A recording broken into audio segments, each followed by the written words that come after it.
Hi, I am Troy Ryan Stofler, and we are Troy and the Nathans, and this is our app SpendWiser. On the login screen, we can log in using an account through our system or through a third-party provider if the user desires. We also have the option to create an account with us, or if they don't want to, they can use a limited offline mode if they want. After logging in, on the main page, we have a map of our current location and the store the app thinks we're currently at. If we swipe up, we can see what cards the app currently recommends for this store. If it lists the wrong store, we can use the search button to select a different one for stores within a 100-meter radius. We can also select a different store if the user desires by tapping markers on the map and also recenter our position if we stray too far. We can now move on to the cards page. This is Nathaniel Kong speaking. Here is a list of your cards. You can see we already have a manually added card, which is if your card is not listed in our database, you can manually add the name and the rewards. You can also add a card from our database through search or through a camera, and we'll just add one through the camera. This is a stock image of a Discover card I have, and you can hide confidential information by adding these boxes. And now we can see a list of cards recommended cards that this might be.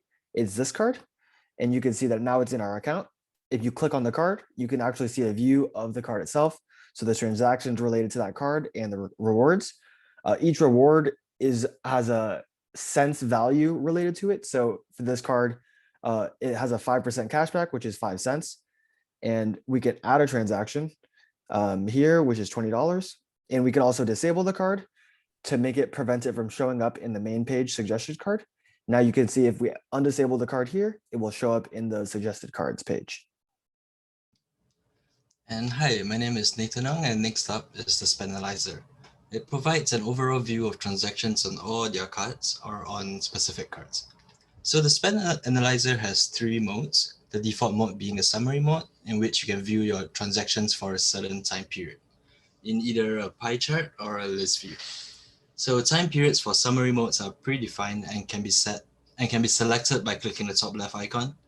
And if you look at the pie chart, you can click the colored rings to filter by categories, after which you can click Show Transactions to view a list of transactions based on your filters. If you change the mode to Compare mode, you will be able to compare your spendings between 2 different months. And if you click the Budget mode, you can compare your spendings between a certain time period and a set of user-defined category limits. You can edit the category limits by clicking the top right button, which will then be stored locally for future use. And then, hi, this is Nathaniel Wright, and our app is backed by several different technologies. The first being a local database that anything that the user adds to their account is stored on. So that would be cards, transactions, and any other spend analysis data that they want to save. And then periodically, this local database is synced with a remote database. Currently, we have 2 different versions of it. We have a Firebase version, and we have a homegrown containerized version with Docker that uses Node.js and MongoDB. So the deployer of the app is able to easily switch between these 2 depending on their deployment case scenarios.